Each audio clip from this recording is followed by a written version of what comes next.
And I just carried the box of shells out and set them Good on. morning, everyone. Please brought out some extra chairs. We'll begin with the Pledge of Allegiance. Pledge allegiance to the flag of the United States of America and to the republic for which it stands, one nation, under God, indivisible, with liberty and justice for all.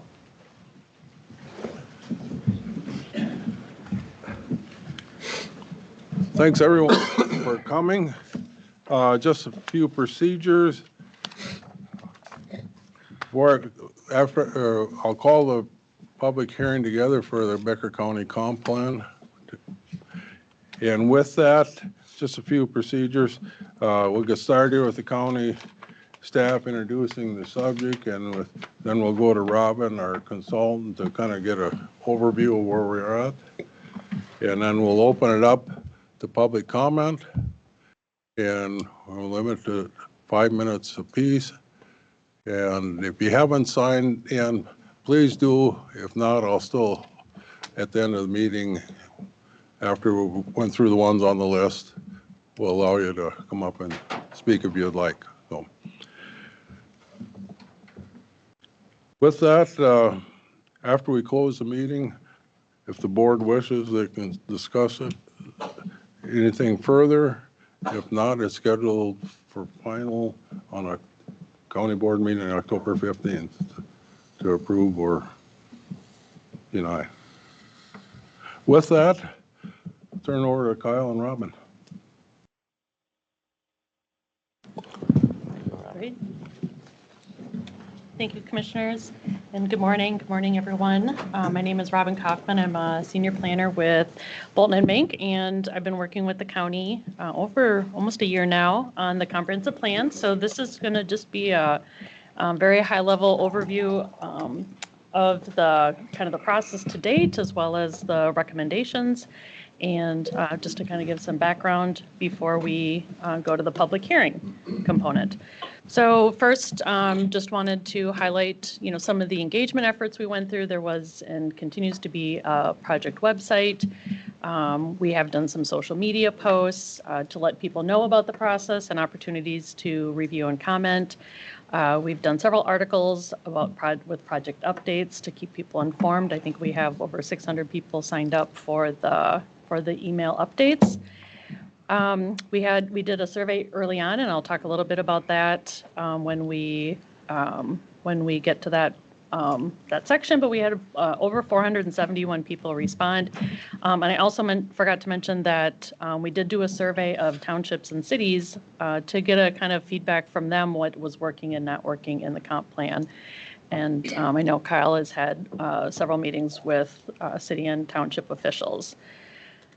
We also held 2 focus groups. I'll talk a little bit more about what we heard from them in that process.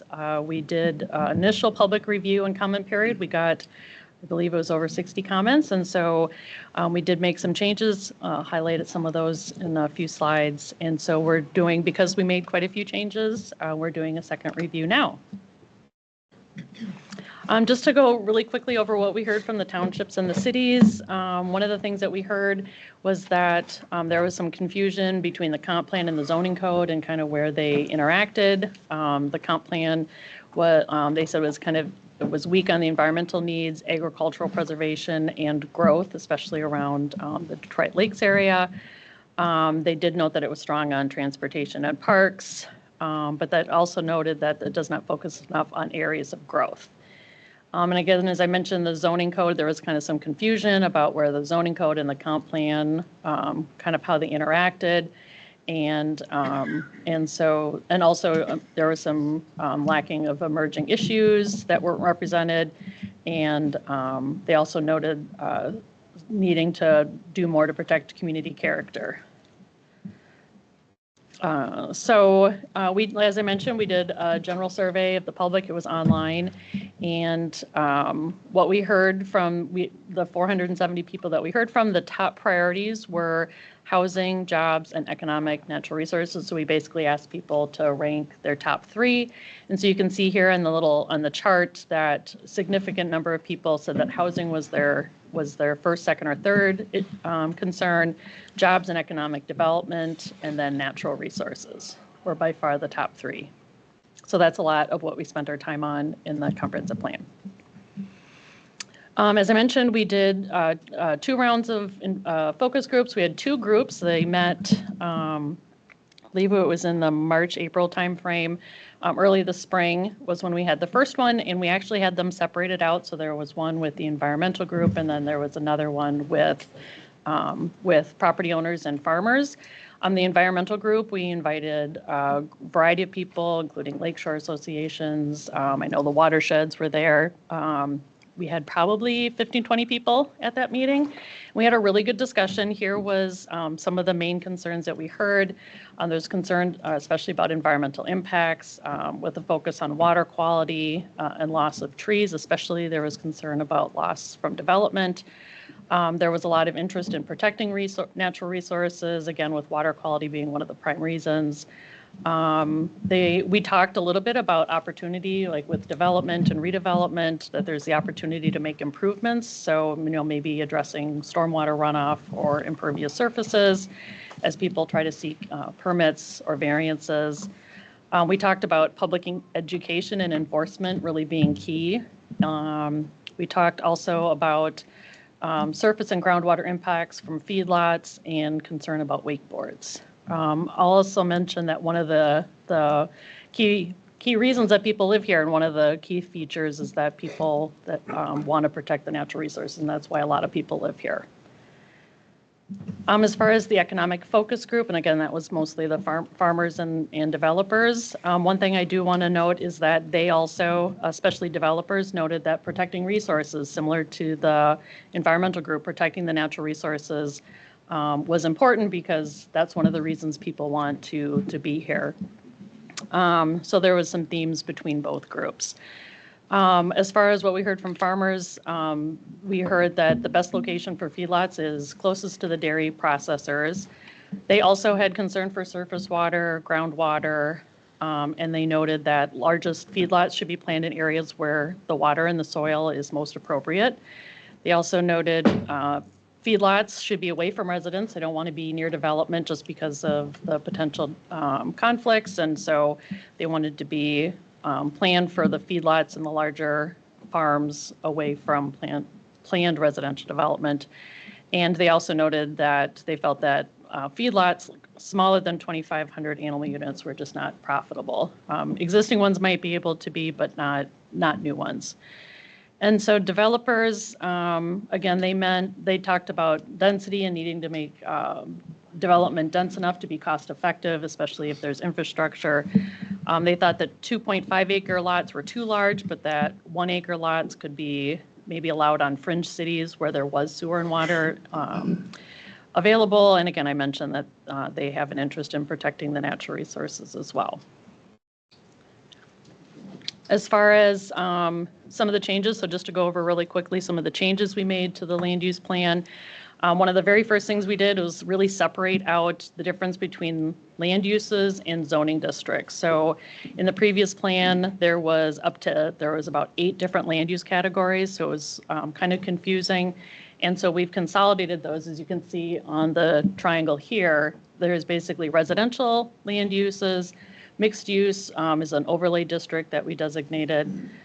Commercial, so there's really residential, commercial, agricultural, and industrial. You can see that it kind of goes up as intensity of uses from bottom to top. So we consolidated those just to simplify. We also did the same thing.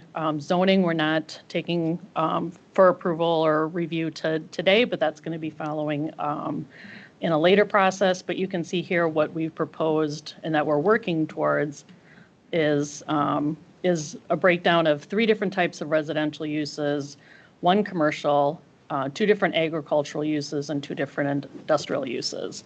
So again, just simplifying it, clarifying kind of that confusion that some of the townships felt was between the kind of where the land use and the zoning overlapped.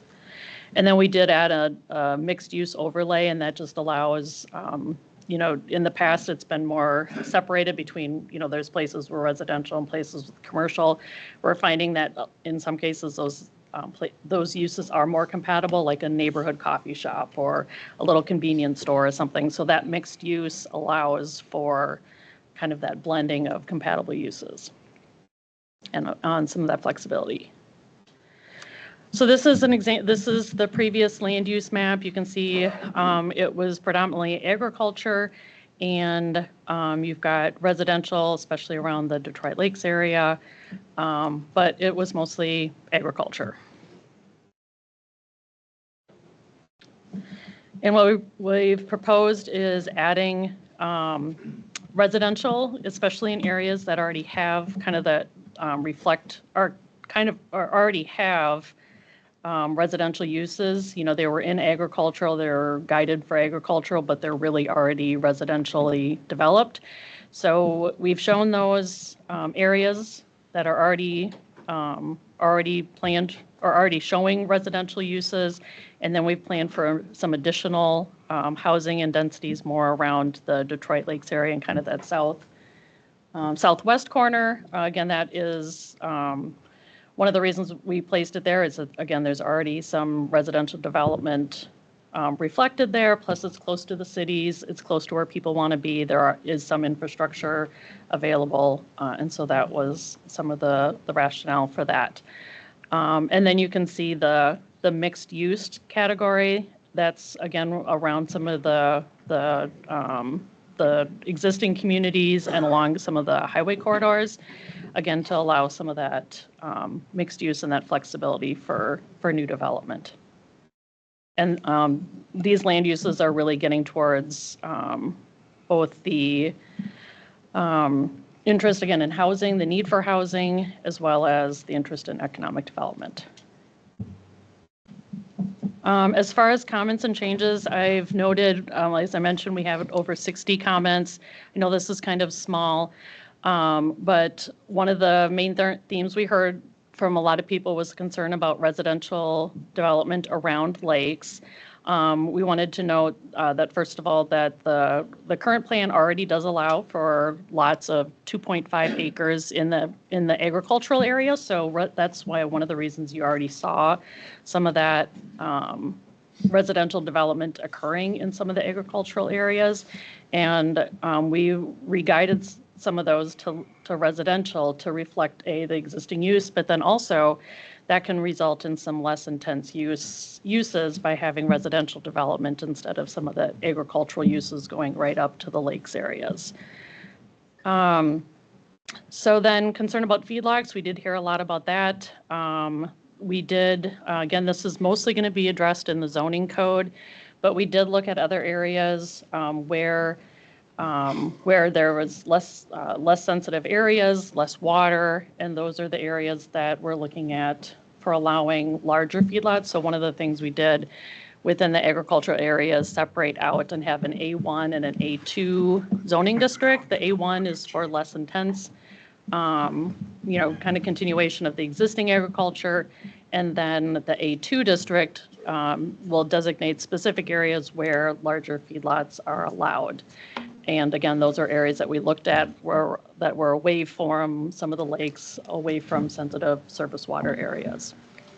And again, that'll be held in the upcoming process. So we did address that.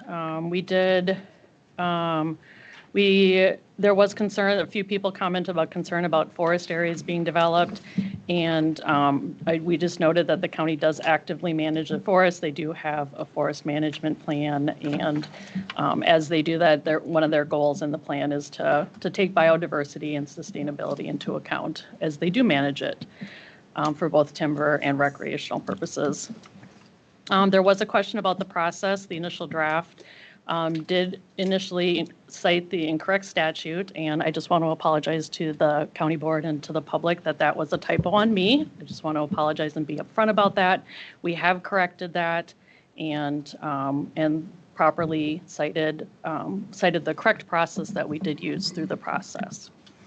There was concern about water quality. And there was several people that mentioned that there were several watershed districts that weren't included, so we did add those. There are 6 watersheds within the county, and so we've added references to all those plans. The county is partner in all of those, and so they are partnering with the other watershed district partners in implementing those goals and policies.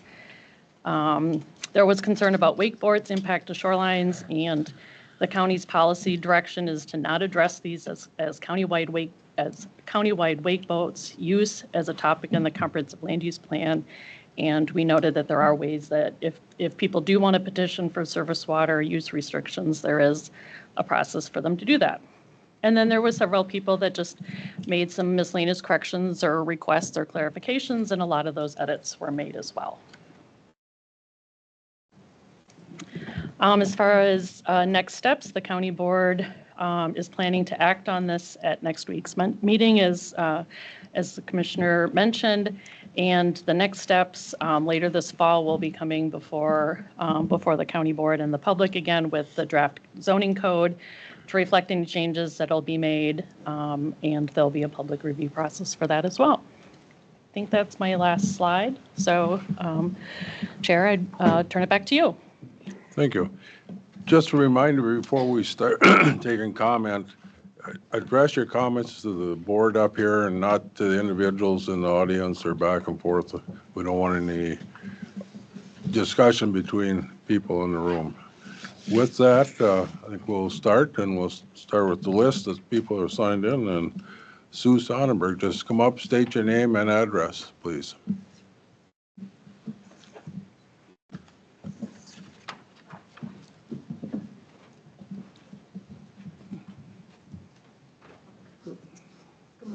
Sue Sonnenberg, is this on?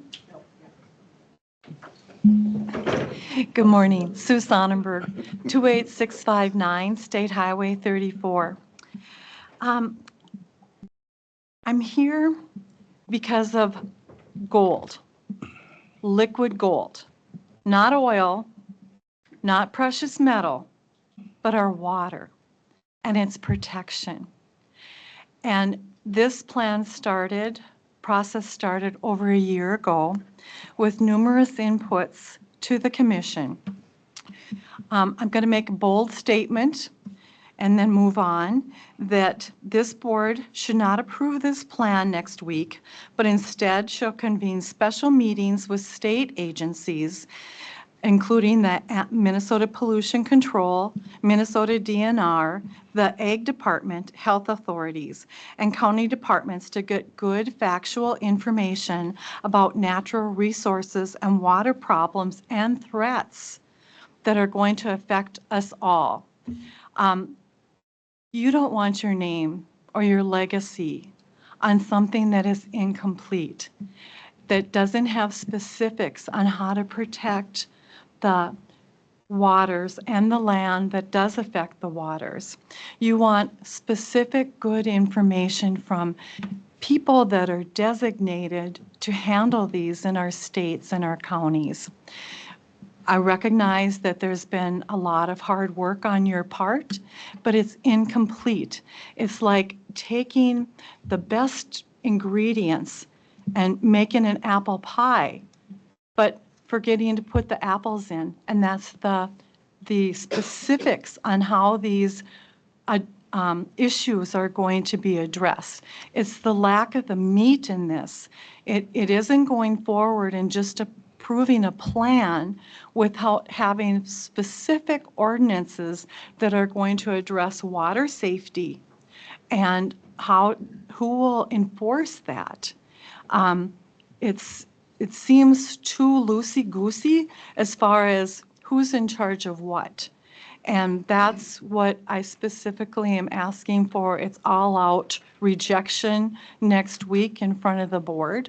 We know that we have addressed the issues as far as the focus groups that you listed above, but the issues that were raised, there's no specifics on what details are going to address those.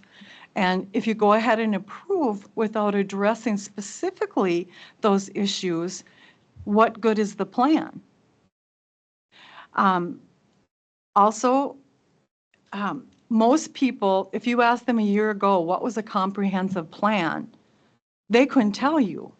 And a lot of people have said that in the process, that trying to be educated and as a public, as the citizens that govern our county, which is you, to help you be educated, we need more input from authorities that deal specifically with the environmental issues. Because after all, for this generation and the generations to come, we want clean water and good, viable land use.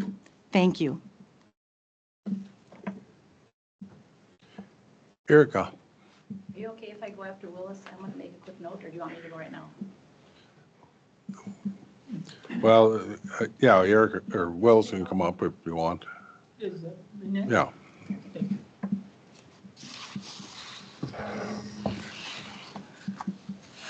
Good morning, Mr. Chairman, members of the board. My name is Willis Matson from Osage, Minnesota. My main concern is that this draft plan is not only incomplete and fails to reflect meaningful public input, but also fails to conform with state law that authorizes Becker County to develop land use controls. Thus, the plan does not and cannot achieve its purpose. It should not be approved. It needs significant revisions and additions. In previous appearances before this board, I was representing the views of the Isaac Walton League of America's local chapter. Today, I find it more appropriate to revert to my former profession as a science teacher, as a state pollution control administrator, and as a Becker County citizen. As a teacher, I would have to give the updated comp plan a failing grade simply because the project didn't follow the rules. As a pollution control specialist, I would be obliged to reject the plan as deficient at achieving its fundamental purpose, protecting the health and welfare of the county's citizens. As a citizen, I'm here to hold my government accountable for exercising its authority responsibly. County boards have the authority to protect its citizens, but the plan does not achieve that important goal. Comp plans and the land and water use controls that flow from it must be based on having first established what land and water uses are causing unacceptable degradation. Then ordinances can be put in place to correct these problems. Because the plan fails to clearly identify current natural resource problems, it also fails to support viable solutions. In fact, the plan would make, or more correctly, allow things to get worse. The public surveys, opinion polls, special league reports, and public testimony at hearing contributed to your plan have largely been ignored. These citizen inputs called for more protection of lakes and streams and forests and shoreland, and more importantly, protection of our family farm, forestry, and tourism economy. Simply using keywords like water quality, large feedlots, wake boats, and shoreline development in the draft plan is meaningless wordplay, window dressing that may impress the novice reader, but signify nothing unless some substantive, more meaningful, fact-based analysis and solutions are also in the plan. The last-minute switch from one section of state law to another is actually reprehensible. It's clearly intended to sidestep the obligation for the county to have involved the state agencies and other county departments. These agencies and departments actually have the data that reveals the problems that need to be addressed. Simply reciting the goals of various watershed plans in the county's plan does not help achieve these goals. It actually impedes them. The planning statute cited for over a year in the early presentations and drafts of the plan was suddenly and inexplicably switched to a more permissive section for this last updated version. This presented reviewers with a difficult, if not impossible, task. It's tantamount to moving the goalpost in the fourth quarter of the game. This alternative section of the law requires Becker County to consider a list of important issues. Many of these echo the very same issues citizens raised. Simply stating that the plan that you did, in the plan that you did, quote, consider, close quote, these issues when you did not is hollow, a blatant shirking of government responsibility. As a teacher, I must point out that the updated draft contains glaring grammatical errors, has incomplete and nonsensical sentences, especially on pages 24 and 25, and duplicate maps appear on pages 30 and 31. The maps that are presented are far too small a scale as to be readable and must be replaced. A map that was supposed to show areas best suited for future growth is either missing or may be mislabeled. My short time here only allows me to cite a couple of specific shortcomings. First, the plan does not acknowledge known deterioration of surface and groundwater quality or losses of natural shoreland so valuable to the health of our lakes and streams. Your Soil and Water Conservation District declared that it cannot keep pace with permitted shoreland degradation with the funds they have available for restoration. Becker County is losing more than twice as many miles of shoreland per year than variances in condition permits allow to be degraded and even be destroyed. That needs fixing. Willis, could you wind up your, Yes. over your, Okay, Over thank your you for 5 admission. I minutes. just have one closing paragraph. Second, the new zoning maps in the plan actually threaten to allow even higher intensity industrial scale agriculture in townships like Osage, Carsonville, and Pine Point. The townships that already have widespread private well contamination directly attributable to the same industrial agriculture. And these same townships have the county's most highly revered trout stream, the Straight River, flowing through them. According to an MPCA report, the stream is totally depleted of oxygen necessary to support trout or any aquatic species. Again, industrial agriculture is blamed.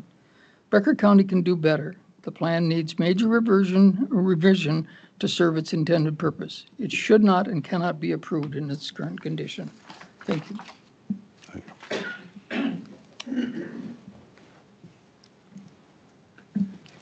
Erica? All right, thanks. Hey, good morning. I'm Erica Gilsdorf. I'm from Detroit Lakes, Minnesota. Thanks for letting us have the opportunity to talk with you. So it's been a year of joining or appearing in front of Planning and Zoning and the Board of Commissioners representing concerns for issues like concentrated animal feeding operations or CAFOs coming to our area. For consideration within the comprehensive plan, you received a plethora of accredited information and research to the significant detrimental impacts of CAFOs that bring to our environment, economy, and human health via videos, testimonials, reports, and personal statements from the community you chose to run for, represent, and serve. None of the information provided has been refuted by the planning and zoning staff or any members of your board, with one exception stated at a public hearing that the amount of manure from CAFOs is what I think was referred to as liquid gold, not referring to water. I'm sure Southwest Minnesota, Iowa, Michigan, Wisconsin, and any of the other states dealing with CAFOs will be happy to ship their supposed liquid gold to Becker County if that's the route the board wants to take. Back to the point. What you heard in the process is what comprehensive is not in the comprehensive plan reflects is not aligned or clear with the actions being written in the comprehensive plan. The comprehensive plan mentions CAFOs to be placed in existing agricultural zones despite the fact that CAFOs bring significant impacts to the land and water that local farmers do not. So we've got A1 and A2 categories. A2 category, less vulnerable areas. What are less vulnerable areas? Determined by who? Determined how? And despite shouldering the burden to bring planning and zoning and your board information in hopes of broadening awareness on the significance of this CAFO issue that is moving across the country and our state, your website says the comprehensive plan, the document that will lay the groundwork for zoning and the future of Becker County, is slated for approval next week. I'm wondering why. You've heard why we don't want these in our county, yet we've not heard why you're approving them and clearly putting our natural resources, economy, and human health at risk, not to mention opening the doors to the incredible inhumane treatment of animals in our area. Beats me. Every place in the U.S. in every sector, there is no place at all that shows any benefits of CAFOs for a community's economy, environment, or human health. From the CAFO report, the Isaac Walton Lee Prairie Woods chapter submitted to you, each of you, let me cite a few things from that last report to refresh you. I'm sure this will be familiar. You've read the full document. Economy, page 13. I'm not going to go into all of the details, but it's in the report. Dr. John Eichert, who holds a PhD in agriculture economies for freshwater futures, states that reams of research dating to the 1940s shows local economies suffering economically and socially from industrial agriculture. Many counties are forced to raise taxes to offset increased costs of repairs to rural roads and bridges. Lower income, greater income, inequality, more poverty, less active Main Street, fewer stores, and less retail trade are found in CAFO counties. Property values up to 7 miles from CAFOs were lowered from 3.1% to 26%, while property values next to CAFOs were down 88%. Personal incomes dropped 8% from 1982 to 2017 to in Iowa counties with most CAFOs. Other rural counties with fewer CAFOs rose 41%. Environment, page 21. Sixth-generation farmer and director of Michigan Department of Agriculture and Rural Development. Lake Erie's phosphorus pollution problems have grown worse amid decades of consolidated mega farms. Diverse family farms have been steadily gobbled up by massive operations that primarily grow either cattle feed such as corn or cows, and not on the same piece of land. The corn grown on the mega farm is shipped to a separate factory farm.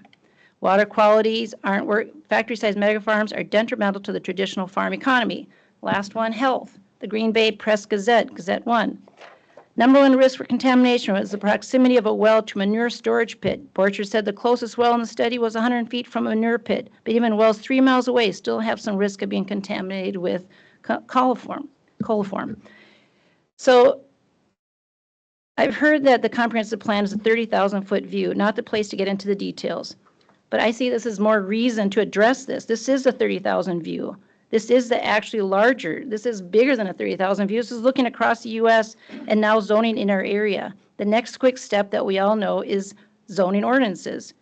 But you can't have quality zoning without a solid plan.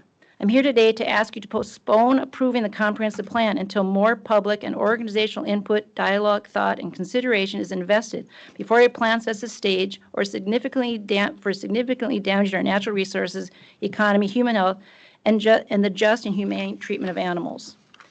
Your job is to listen and to serve. That's why you're here. They say change starts at the local level. I hope this is the case. By waiting, it's not a sign of a poor planning process, but an acknowledgement that more has been learned and more work needs to be done. By approving next week, you're simply giving into inaction, status quo, negligence, and a lack of concern for this county and its residents that for whatever reason you feel is worth the risk of moving forward with this comprehensive plan as is. We have not been given, the citizens of Becker County, the respect for their intelligence they have earned and deserve. Please postpone approval. Thank you.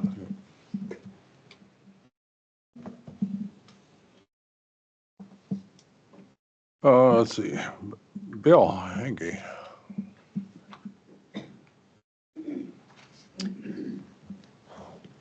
Hi, I'm Bill Hankey, Detroit Lakes, Minnesota. Thank you for holding this and allowing us to present. I too, and I won't reiterate everything that Eric has said, I'm sincerely hoping that this public hearing will culminate in a step back to allow further revision that, in my opinion, really is needed. Because I'm concerned, as with many others, that it still doesn't fully consider a variety of concerns raised by my fellow citizens. So I'm going to, for the sake of brevity, I'm going to pick a couple of areas within the plan that, at the very basic, I think require revision. And I'll speak to what I believe is still an ongoing failure to understand and address the issue of the large industrial concentrated animal feeding operations. It should be no surprise to you. Specifically, the revised plan, in my estimation, and including some of the language that we looked at, continues to include unsupported and likely unsupportable statements. So I'll take two of them. On page 11, there's a statement based on from what I can ascertain, an unsourced observation from a focus group attendee that states that new feedlots with less than or equal to 2,500 animal units are unprofitable. I cannot find anything, despite a significant effort to support this in the literature that I delved through. So I'm wondering whether this is, a statement designed to legitimize huge complexes, again, at the expense of our local growers. In reviewing the literature, however, I did find significant supporting evidence that perhaps one of the biggest risks to the profitability of these types of mega complexes is when they are asked to be held accountable to the societal costs in terms of such things as pollution, excessive groundwater use, as Eric has stated, and as well-founded, local economies and property values that suffer from their presence. And then a couple of years ago, I sat in front of you and spoke to the public health issues that continue to loom, whether it happens to be nitrates in our groundwaters and surface waters. Again, antibiotic resistance is alive and real and is a public health threat to us. And the list just goes on and on and on. As I review the literature, there is just more and more evidence across a broad spectrum of sources that these things are a terrible idea. So I'll go to page 12, and on that, and we saw it just a little bit ago, it states that the location of larger feedlots will be addressed in the zoning code, with larger operations permitted in areas that are less vulnerable to groundwater contamination. So tell me, how is this type of reasoning likely to prevent the obvious? I mean, what is less vulnerable? How do you continue to be able to provide protection to this precious resource? Who's going to decide what's less vulnerable and by what measure? And this is in a county, with all due respect, that has already sought to approve a conditional use permit for a 2,000 hog operation yards away from a wetland that is interconnected with a ditch system that feeds directly into the Buffalo Red River watershed. We can do a lot better than this. So, in summary, this plan just continues to not take into account a significant volume of supported data that has diligently been provided to you by various sources, including the Prairie Woods chapter of the Isaac Walton League. I also do not feel that this plan is ready for prime time, and I would respectfully request that you delay the approval, be prepared to open the dialogue to correct its deficiencies, and let's really make an effort to make this document support Becker County's best interests and definitely allows it to reflect the input of many, many concerned citizens. So I thank you for being allowed to present.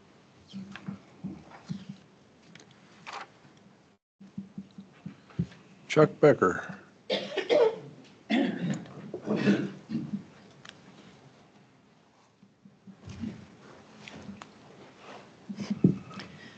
My name is Chuck Becker.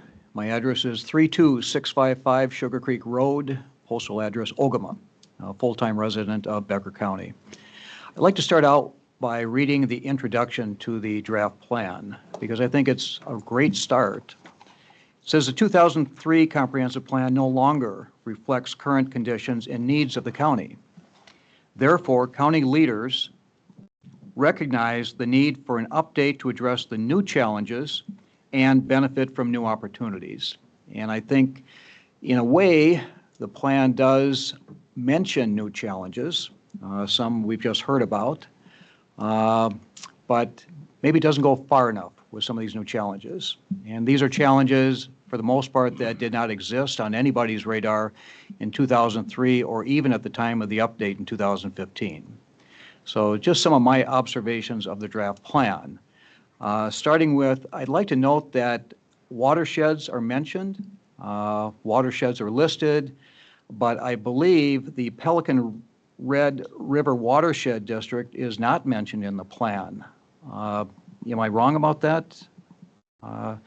Seems like either an error of omission or a slight to the folks that direct the watershed. So I think that's something that certainly needs to be addressed in the plan and updated.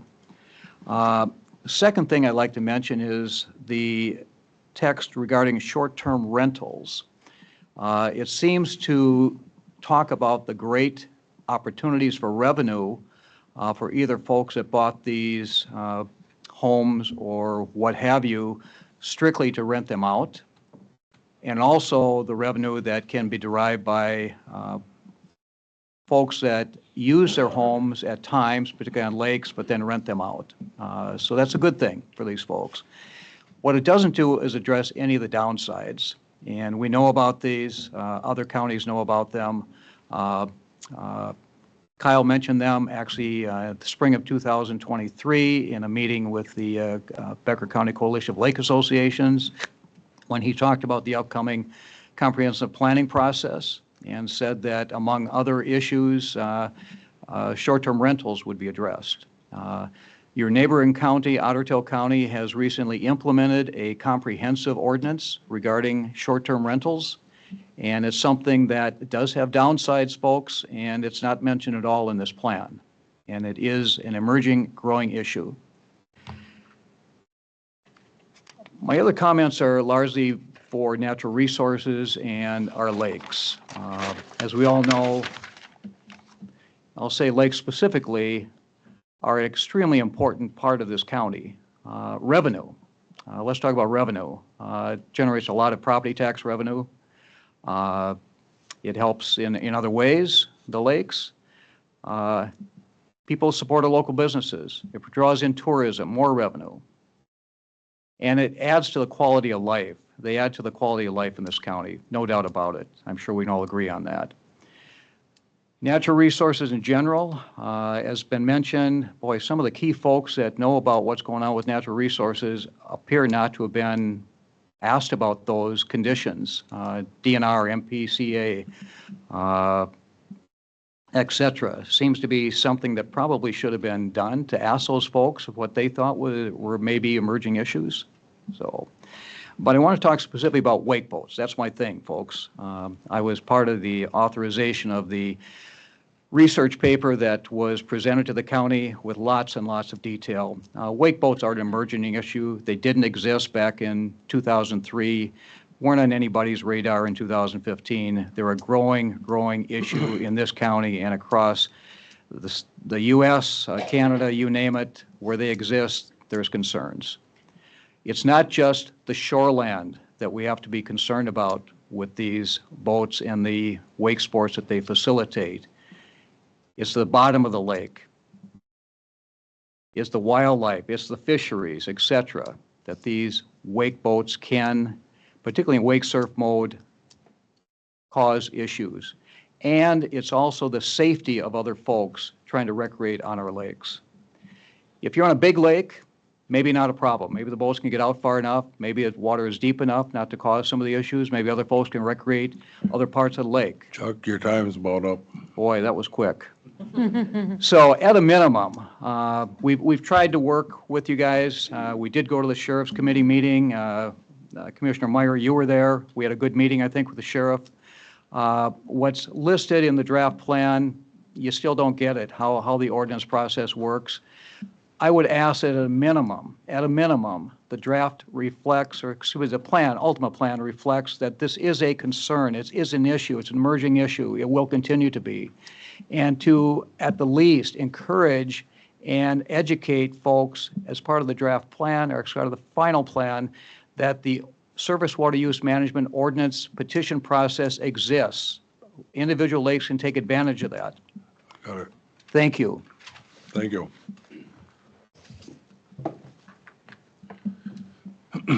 Casey Schlotteroff, you want to?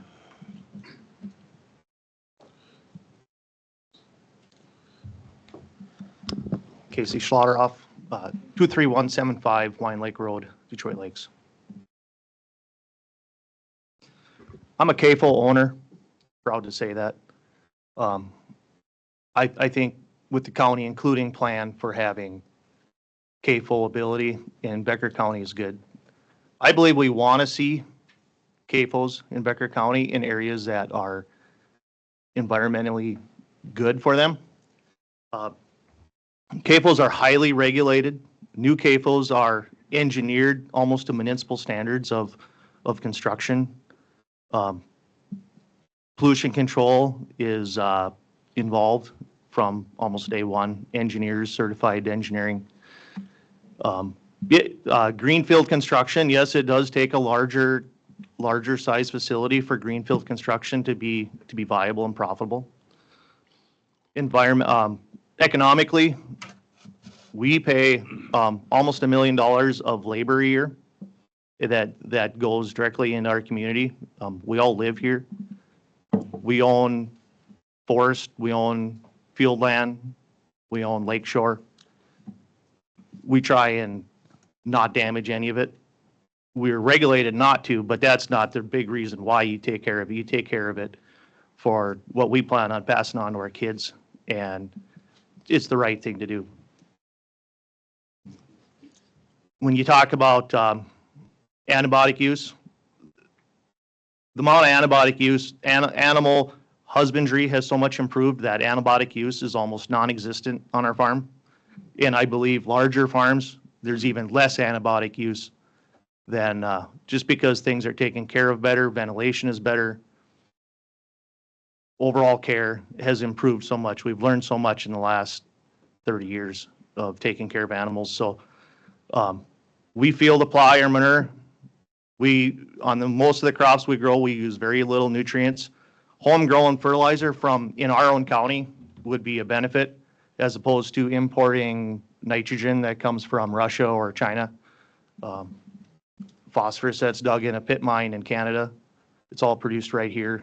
It would improve you can improve your soil health by using your locally grown fertilizer.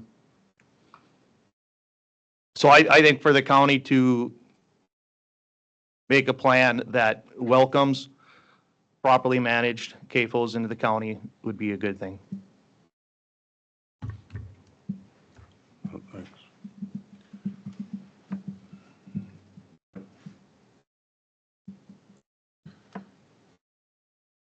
Eric or Bill Zern?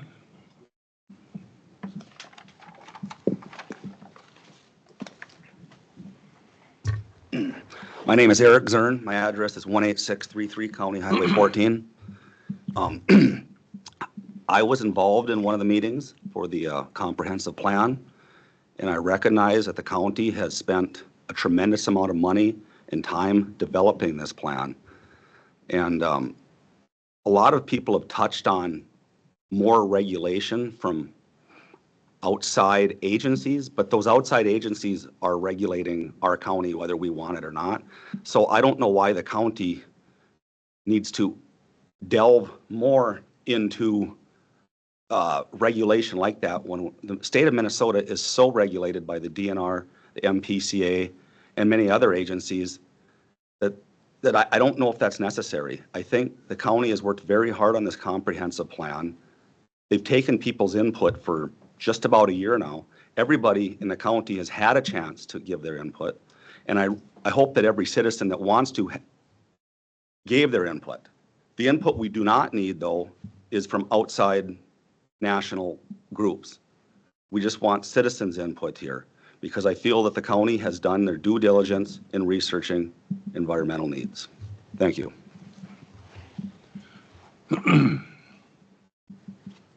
Bill, did you have anything?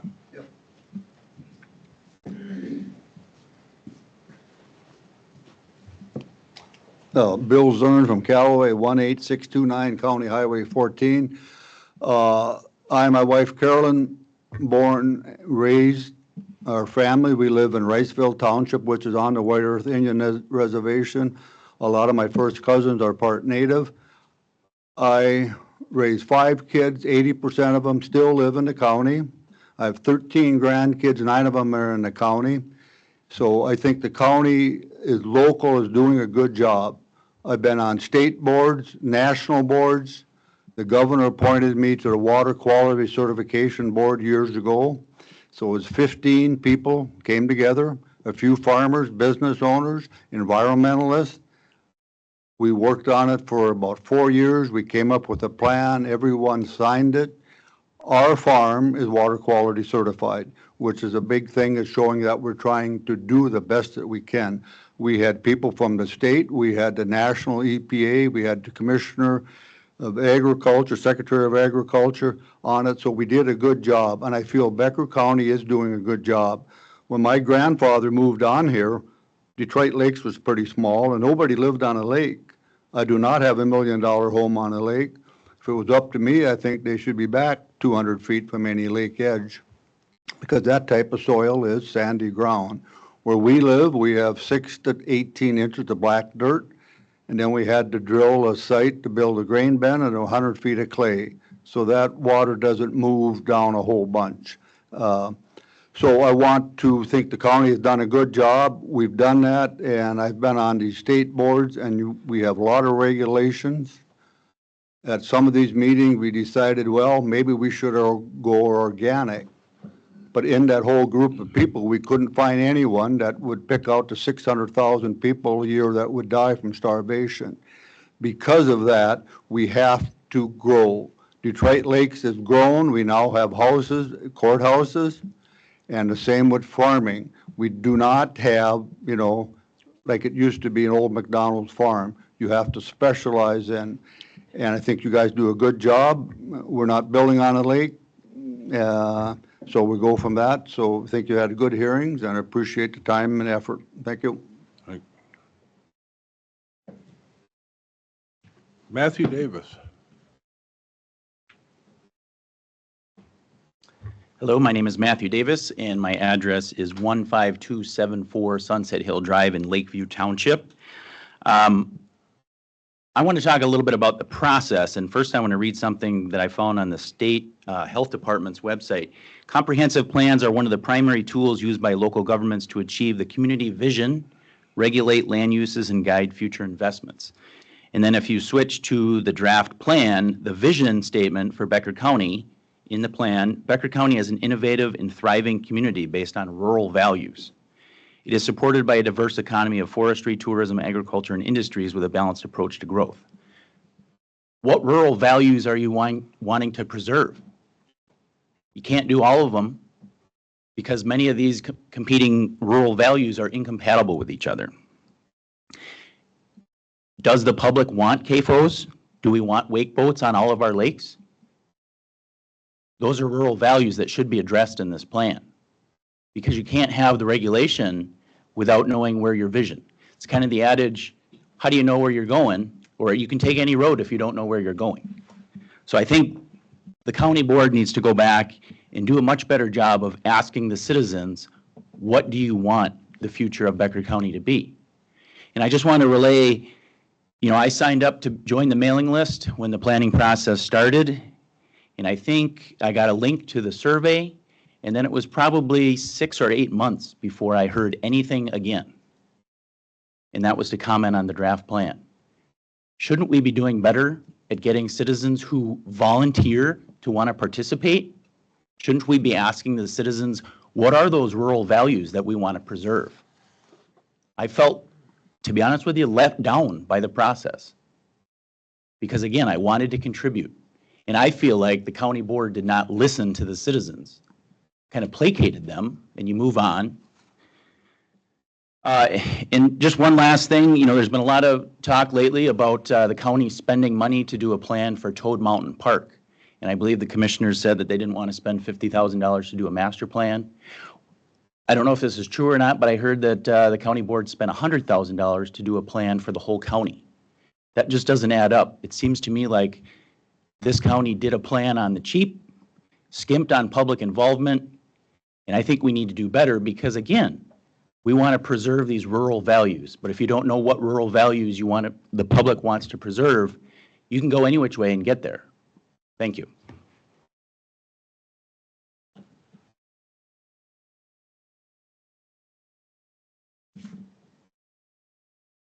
David, Joe? David's fine. Okay. I didn't want to butcher it. David Millsness, 33166 South Cotton Lake Lane Road in Rochford. I don't envy your task, by the way. I appreciate you trying to wrangle growth in this wonderful community. But I'll just say thank you to everybody who's made wonderful comments, and I'll limit my comments to Shelley Island on Cotton Lake. That's listed and targeted as residential development. Is DNR land. Is there any other DNR land that's targeted for residential development? And if so, that's a serious breach of public trust. Living on that lake, we're full-time residents. We've had the property in our family since '56.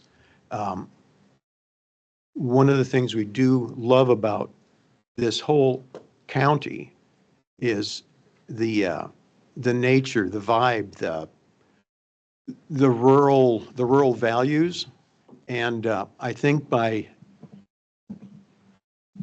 what I see on the map, all the yellow paint on those maps, it concerns me that we're going to become a suburban community rather than a rural community. Thanks so much for your time.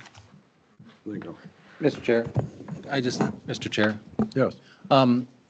Kyle, or the yellow now indicates 2.5 acre lots. It's not reducing any size. Is that correct? 2 acres. It was 2.5 in our last review. Ag would be 2.5, residential would be 2. Well, I read in the last draft I had that it was 2.5 still.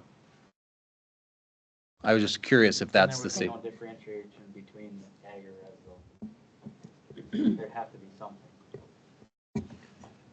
One of them, I was also under the understanding it was 2 acres, but one thing that having it residential versus agriculture is the animal use would be different. You wouldn't be able to have the increased number of animals what you could currently have, around the lakes. But my understanding is it was 2 acres, not 2.5 acres. So am I to understand that Shelley Island DNR land is going to be developed into 2.5 acre lots?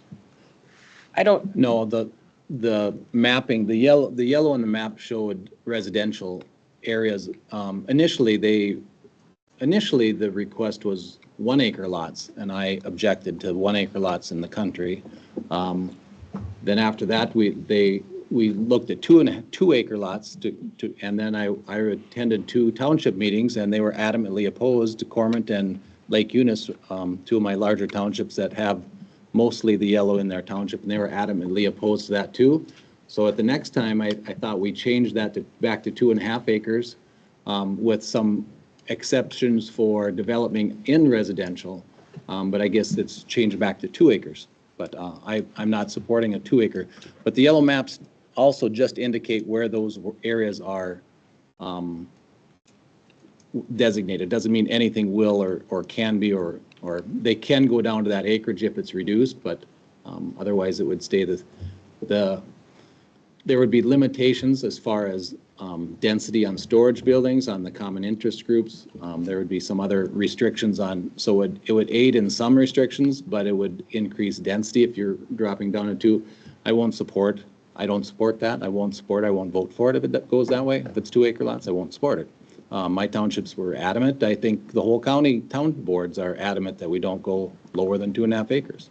So, but no, it doesn't mean that it will be developed. It has the opportunity to be developed. Obviously, if the owner is not going to do it, then there's not going to be, obviously DNR is not going to subdivide their property. So that's a consideration that island could be developed for residential purposes. If it's a DNR island, it will never be.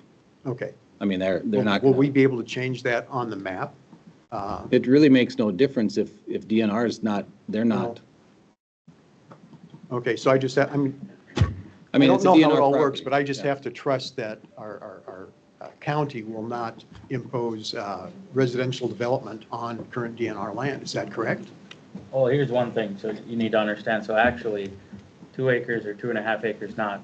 That island is subject to Cotton Lake lot size requirements, which is less than 1 acre. It's 40,000 square feet and 150 feet of frontage. But to Commissioner Nelson's point, the DNR is not going to be subdividing that property. This is a guide to say if you wanted to subdivide your property, that the county has recognized you as a residential area and not an agricultural area. That's all it's saying. Yeah, my concern is that it's actually on the table as possible. Well, it is right, all. but is Cotton Lake are you in an agricultural area or a residential I'm in the area? residential area. That's all the plan is saying. That's it. If you're on lakefront frontage though, you're already in a smaller density area, you're in a higher density area on that island. If that island would be developed, it already has a higher density than the residential would allow otherwise. So it's already considered. Is that correct, Kyle? Yep. Your lake frontage already has a less dense requirement. Lake frontage. Right. Yep. And the island It's would not be counted lake for- frontage. It's not yellow. I mean, it's not, the DNR is not So going. I need to talk to DNR to make sure that that will never be developed. Is that correct? Well, we're looking at the map right now. It's actually not identified as yellow. Well, let me show you. But sorry, I won't interrupt again because drag us on longer.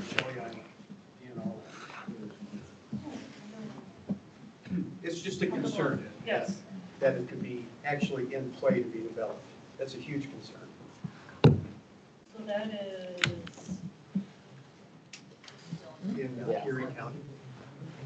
Detroit Lakes. I'm sorry, Mr. Chair, can we keep moving?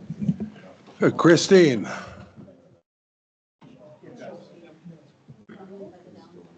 have it right here.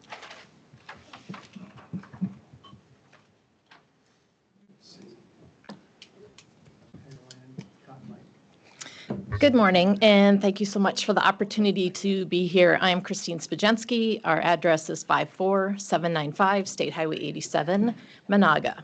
My husband and I dairy farm in Runenburg Township, which is the very southeast corner. Our address is Monaga, but all of our land that we own is in Becker County. Our dairy happens to be a first-generation dairy farm. I grew up on a dairy farm, and so I very often say I've come in second to cows my whole life. I am here to support CAFO operations in agriculture. I am here to defend my right as a dairy farmer to continue to do the business that I am at hand. I'm here to defend the fact that water quality and soil conservation is very much a part of our operation, is a part of what we do every single day. And I'm also here to defend the right to be able to feed the world, to be able to feed the people of our community, to be able to feed the people of the United States, and through exports also through the world. When it comes to soil and water management, it's very near and dear to us in agriculture. It is the soil and the water that helps allow us to be a viable operation. It is the first and foremost in everything that we do. We have many areas where we are able to protect the soil through buffer strips. We work with soil and water. We work with Minnesota Pollution Control. We are very much regulated through the state, and also through national government. They are always looking to see what we are doing and how we can improve. I will say that just recently, we were certified with the water quality certification. We simply did this not because of anything that we have done recently to change our operation, what we're doing, but we went through the process because it's important to consumers and to the residents of our area to realize and to know that soil and water is a priority for us.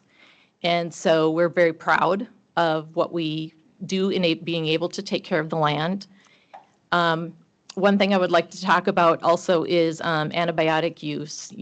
We have come so far on our dairy and how we're able to take care of our cows. We oftentimes say, they're the queens of the barn. And if we don't take care of them, they don't take care of us. Antibiotic use is very minimal on our farm. It's a last resort effort when it's absolutely needed in our animals.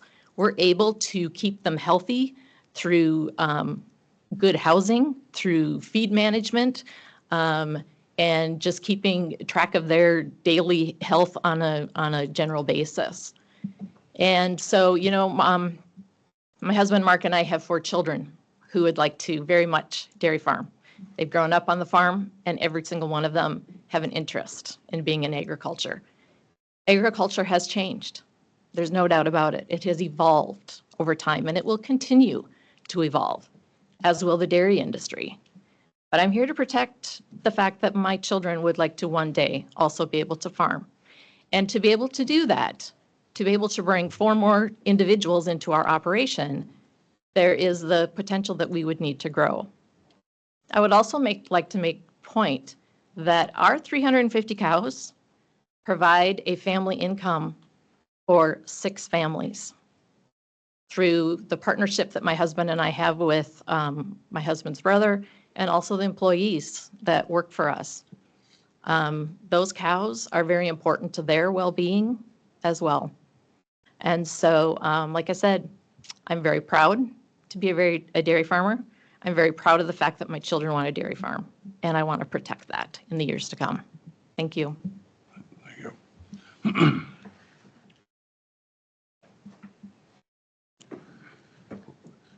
Larry Remen.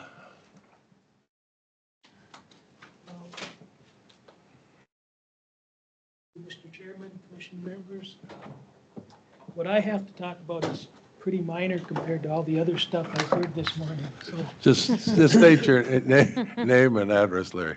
Larry Remen with the City of Detroit Lakes, 1025 Roosevelt Avenue. One item on page 20, it states that Becker County does not currently have a zoning ordinance, which they've been talking about all morning, so, excuse me, we know they have a zoning ordinance, but so they should change that. The other thing is on page 38, it talks about transportation. And MnDOT has a transportation study that was prepared in 2011 in collaboration with the county and the city. And it includes information related to a highway connector on the west side of the city. And I think that this should be included in the plan. And this information has been forwarded to Bolton and Mink. So that's all I had. Thanks. Thank you.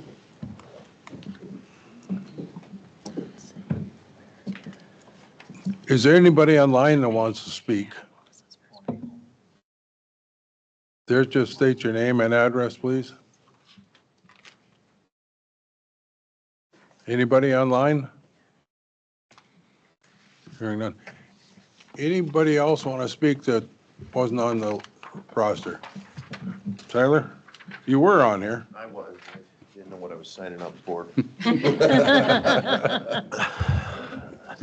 Hello, Commissioners. Tyler Trigloff, 33928 120th Street, Crazy, Minnesota. I am I'm the 5th generation on our farm. It was settled in 1871. We farmed dairy cows. My dad milked for 40 years, and now we're in the beef operation. We don't qualify as a CAFO, but we were also recently certified in the Water Quality Assurance Program. We work with the NRCS and the EQIP program, which we're working to make nature better. And we have restricted access now, so the animals aren't on the river as much as they used to be, and it's a great program for us. We have to feed more people with less land in agriculture. The cities are expanding, and what gets gobbled up is agricultural land. Our farm is a couple miles north of Crazy, and I see that as in the yellow area, which I hope it doesn't happen. I hope we can continue to farm it, but we have to, again, we've worked with slaughterhouse a little bit over the years, and Spajenski's, I've known them my whole life too, and we all, as farmers, we're environmentalists ourselves. And if the fields are eroding, we work against that. We want to, sustainable agriculture is what we're all hoping for. So the wake boats, I don't know anything about those. So, I guess I would say I'm in support of the CAFOs because we all need to eat and we have to feed the world. So thank you. Thanks.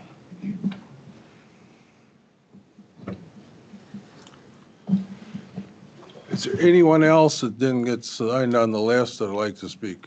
Steve?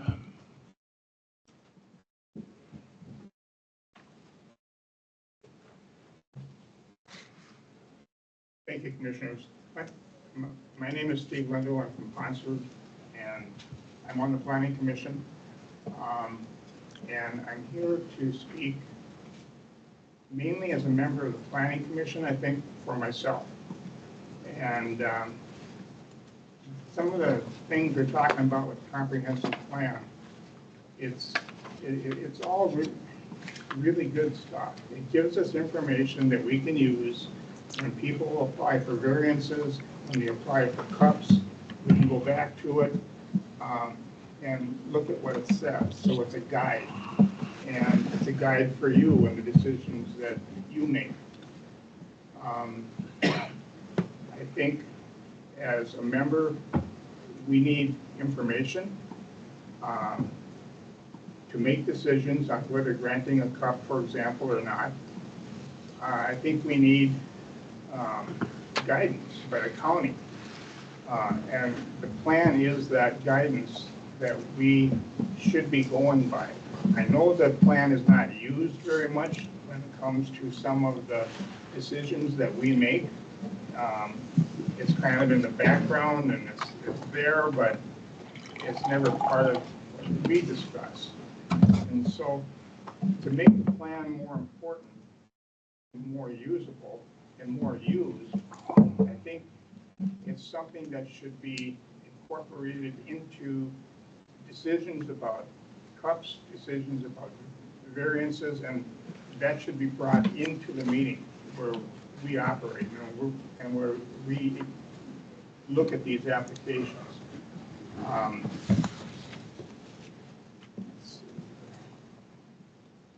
As far as the plan goes, it's going to guide us for the next 10 years at least.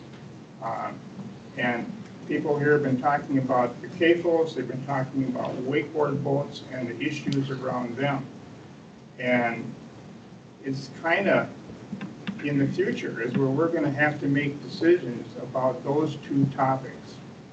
And so in the case of wakeboards, putting it on a lake-by-lake basis is one way that can be handled, but it leaves a door open for lots of different decisions to be made. There's no organized effort to guide the county in, or there isn't an organized effort for the county to guide us in the decisions that we're going to be making over these next 10 years concerning those two topics. And so I think as far as the cables and the wakeboard boats and the shoreland, especially with the wakeboard boats that they basically are impacting, we need some guidance. And the plan, as far as the wakeboard boat thing, there really isn't anything in there. And this is a problem that's going to be bigger in the next 10 years, and it's going to come to us, and it's going to come to the people deciding variances, and it's going to come to you people. And so not putting anything in there in the plan about the wakeboard boats is, I think, is a mistake. As a member of the Planning Commission, it leaves us without any guidance, except our own opinion about what is or isn't real. And so over the next 10 years, these two issues are going to be there, and we're going to be asked to make decisions, and we need some guidance. And the plan is the place to put that, not put it off.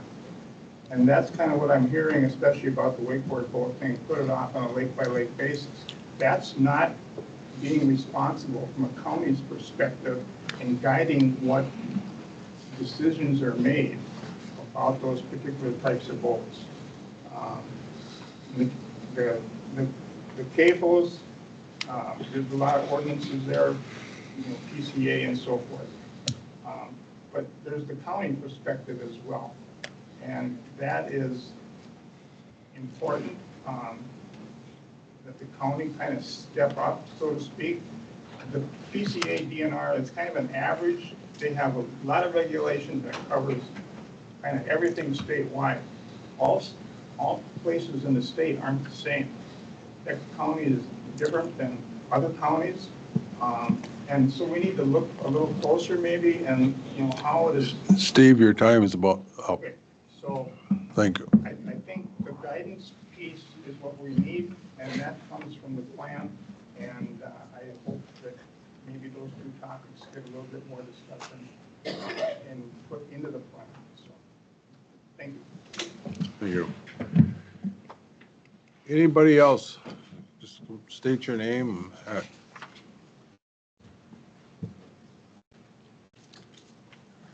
My name is Lori Lynch Fong. I live in Detroit Lakes. I would like to express my appreciation for everybody that's worked on the plan and those who have spoken to the plan so far. I wasn't planning to talk today, but I feel that as a citizen, it's really my responsibility to let you know how I feel about most of these things. I'm asking you to vote no because the plan is incomplete. What I'm concerned about is that it does lack values. What are our values here? I don't think the citizens have ever had an opportunity to really express what their values are. And this would be the time to do it. The plan is also incomplete as far as guidance, as many of the people have already presented this morning. I believe that we need more input from expert sources on environmental impacts that have already been addressed this morning.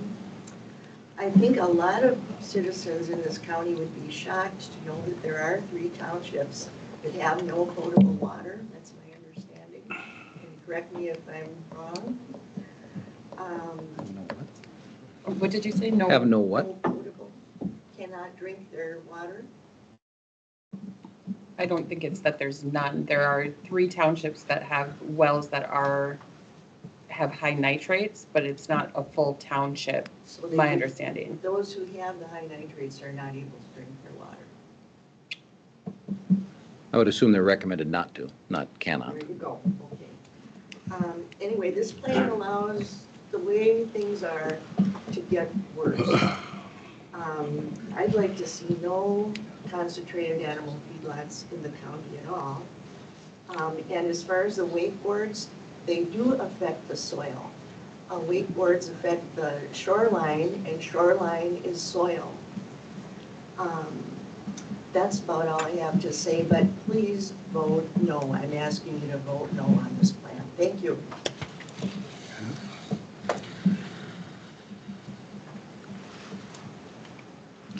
Anybody else? Come on, state your name and address.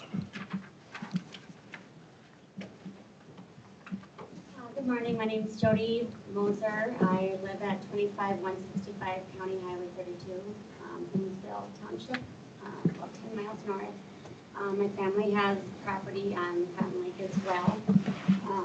I guess I'm just concerned when I saw the maps on how that will impact our futures. I think a lot of us, my husband's been a hunter his whole life, and I worry about how that'll impact the habitat. How Cotton Lake is a very clean lake. We haven't had any invasive species, thank God. And I'm also worried about how all the residents, if this is going to be residential area around there, how that'll impact it. And, so I guess I'm asking you all to reject this plan. I'm not sure why the DNR wasn't involved. I think they could provide some guidance to the county in a plan. Thank you for the work you have done on it. But I think we could use some more guidance for our county.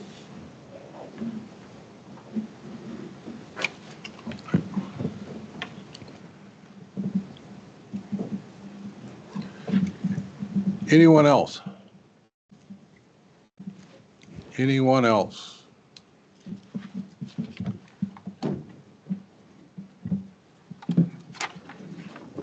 Hi, my name is Julie Scotler, and I live on Lake Maud. I appreciate everything that everyone has done to make this a 20-year plan. But I think that spending less than a year to come up with a plan that's going to last for 20 years theoretically is irresponsible. And I think that I understand that there were a lot of things put in the newspaper, put on social media. Some people don't get the newspaper, some people don't have social media. And I think that we can look to setting an example for a good, thorough investigation of what we're going to be impacted by for so long. And I don't feel that that was done with this process. I didn't know about the process until August. And I'm pretty well informed about things. So I would encourage you to vote no based on, let's spend a little bit more time, let's get a little bit more public input. Thank you. There's another gentleman.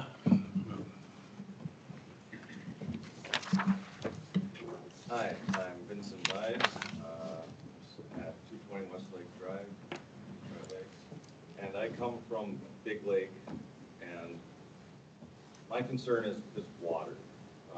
Big Lake's having algae blooms that they're not really talking about. I've got family that farms, dairy farms north of Green Bay, and they can't drink their water. So coming here, hearing that the water is contaminated in areas and things like that, this is very important.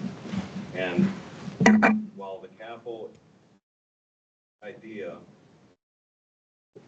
needs to be carefully sidled, because there's a large difference between a 350 head dairy farm and a 25,000 head dairy farm. And so the range on what a CAFO is and is not, or what is allowed and is not, that should be addressed in this also.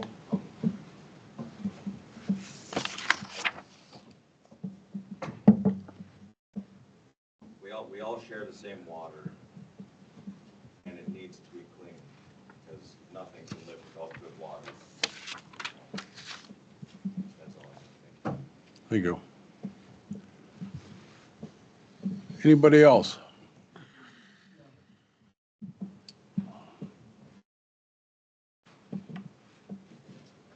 Don Scary, I just live in Detroit Township. I have one concern of mine is that the townships are kind of left out of this process. I was at a Detroit Township meeting where Kyle attended, and you told them that you would meet with all the townships, you group them together, meet with them. And I don't think that ever happened. Correct me if I'm wrong. I don't recall saying I would meet with 37 Well, individual townships. I have two Detroit Township guys here, I think you were on the, was you on your understanding? Correct, okay. We've been reached out to, we've given info. Okay, but my son's also on the township board. I would say contact, but not meet individually. Okay, but anyway, I think it should have been a little bit more. I think there was a lot of concerns about lot size. And the other thing, I was at the zoning meeting, and I did bring up that it was totally ridiculous that the map they had to look at was an 8x10 map of the whole county. You couldn't tell anything on it. Now, I know you guys have bigger maps to look at, but people, no, it's online now. There are some, it's in quarters, which is a lot better, but just a lot of misunderstandings at that meeting. They saw all the yellow and they thought, well, gee, are you going to put high density residential right by the lakes? I mean, it just was really hard for people to understand what was going on. Yeah, Erica, you were there, and John, and it just was really hard. So I think there's a ways to go here yet. I guess I would hope maybe we'll take a little bit more time on this. Thank you. Anybody else? Anybody else want to speak? One more time, anybody else? Hearing none, I close the public comment period of the hearing. Board, do you want any discussion today, or? I have some comments that I'd like to make. I can't vote on this in 1 week. I mean, at the last draft I got, I had 3 pages of corrections just in my draft that I that I found. The town, I kind of agree with Don. I don't think the township's input has been taken. I mean, my two townships have not had, I mean, the two that I visited, Lake Eunice and Cormant, were unanimous in lot size and was not, 2 acres was not welcome. They were adamantly opposed to it. I'm gonna probably guess something in here that probably just about everyone in this room was opposed to smaller lot sizes in residential area or in ag area. So I'm gonna ask, and please indulge me, if you're opposed to less than 2.5 acres in rural areas, I would just ask if you raise your hand so we get a kind of feeling, is this something, do we want smaller lot sizes out in the country? Raise your hand if you do not want less than 2.5 acres in these townships, not around the metro, but if you don't want less than 2.5 acres, or you prefer larger lot sizes, raise your hand. Well, I think we want to clarify, though, that we're not talking agriculture out in the country. Where it's proposed to be 2 acres is where there are large residential areas already. I farmed a lot of those large residential areas. I farm them. They're fields. I just combined corn yesterday off of them. So I don't want the townships. I believe if you go to the township meeting the 17th and ask for a survey of the townships, how many of you want smaller lot sizes in your township? And both Cormant and Lake Eunice will impose their own lot size restrictions if we go down to 2 acres. So are we going to have every township having to go and do this because they don't want it? I mean, that's one of the things. I think we just need some more time, at least till the first November meeting, to go through this and look at it. But again, this was changed back to 2.5 acres. It was requested 1 acres. We went to 2 acres for a while, then we went up to 2.5. Now it's 2 acres, and I wasn't even aware of.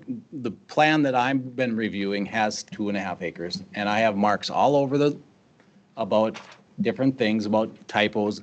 I haven't got an updated one that shows me 2 acre lots in there, and I would like to review the whole document again. 1 week will not give me ample time to review that document, so I certainly will not support anything in 1 week.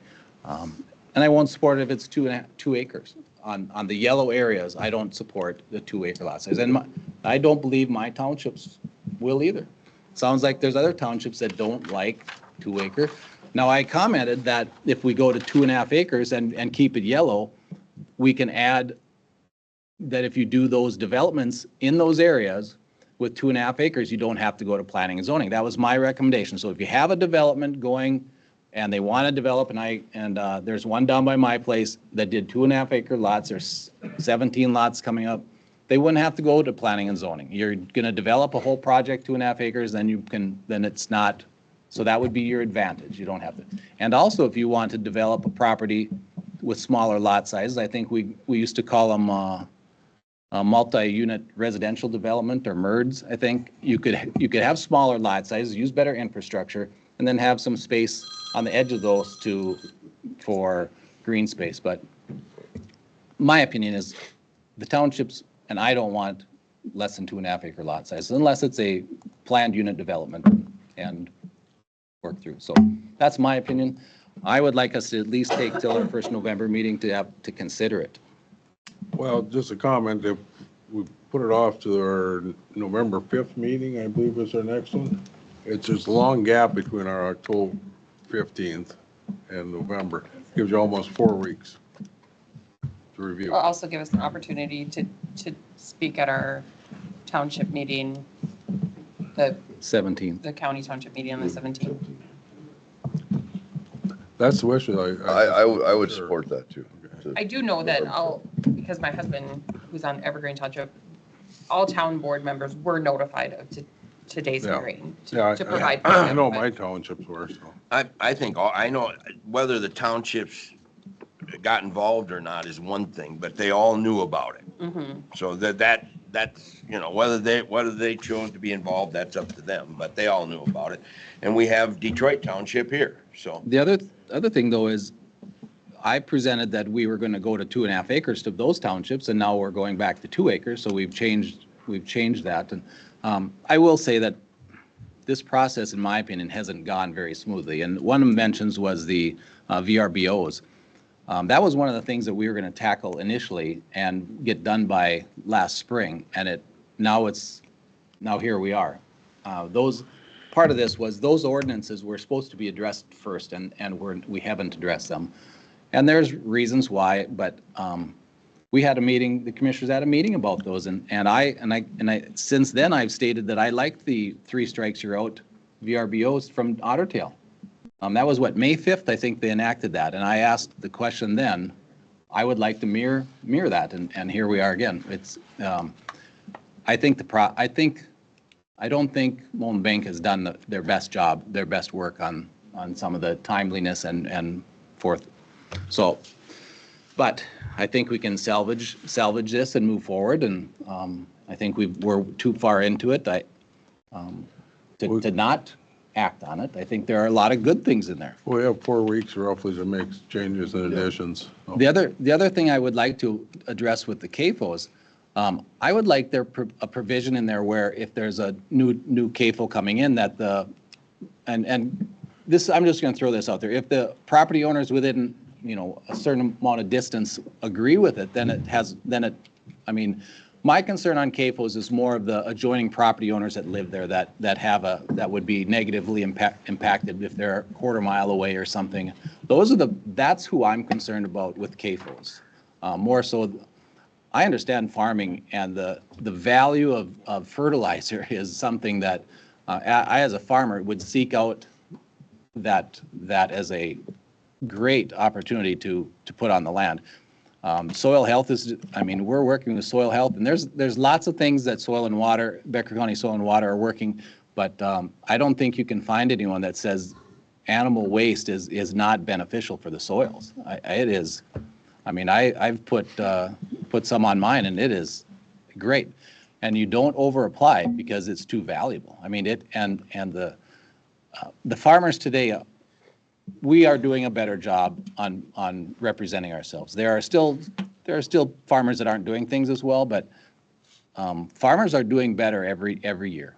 You look back what we've done, what we did 30 years ago, but we accept more responsibility now, and I think we're doing a much better job. And I think we've heard from some people here today that are exemplify the way we're moving in agriculture. There's lots to talk about on farming. I could go on for hours, but that's what I was thinking.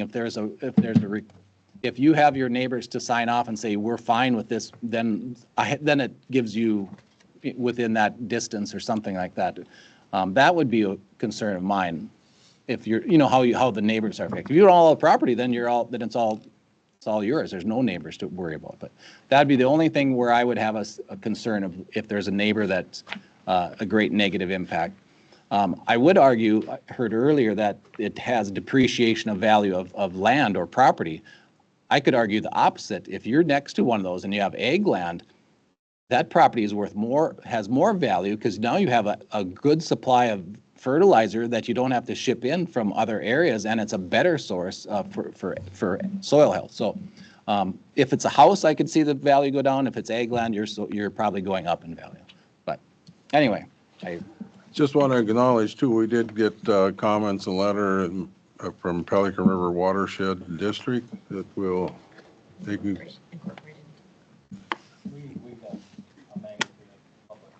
Okay. And Mr. Chair, if I may offer, I know you're talking about delaying decisions to the next board meeting. Would it be helpful if we scheduled a work session for all of you as well to talk through some of these issues? Would that be helpful? Could you do that? I think it would be helpful. I do. Could we get a copy of a paper copy of the current plan? I think that would be helpful. Would you like to have the work session following the next board meeting? I would like that. Yes.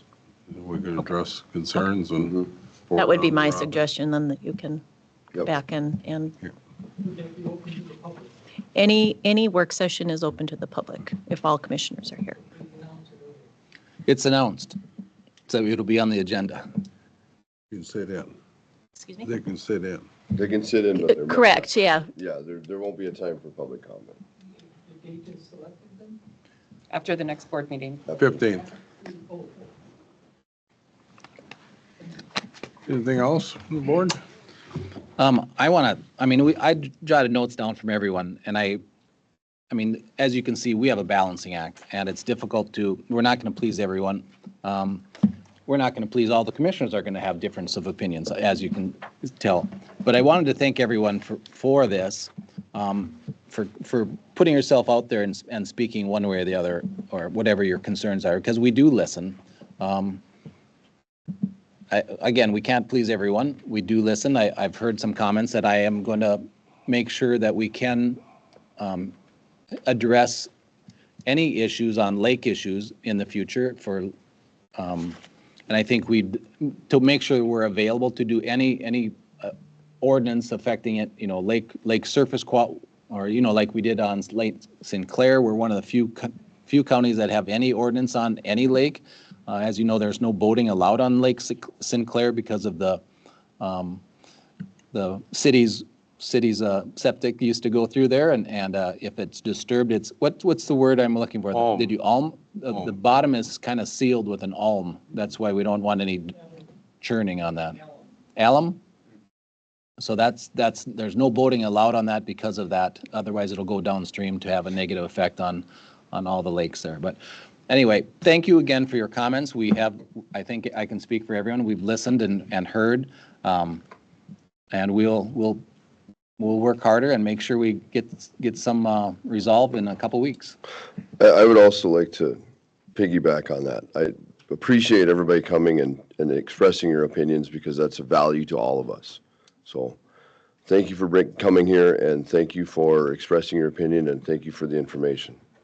We take that into account when we make decisions, so thank you. With that, we're adjourned. Again, thanks, everyone. One's online.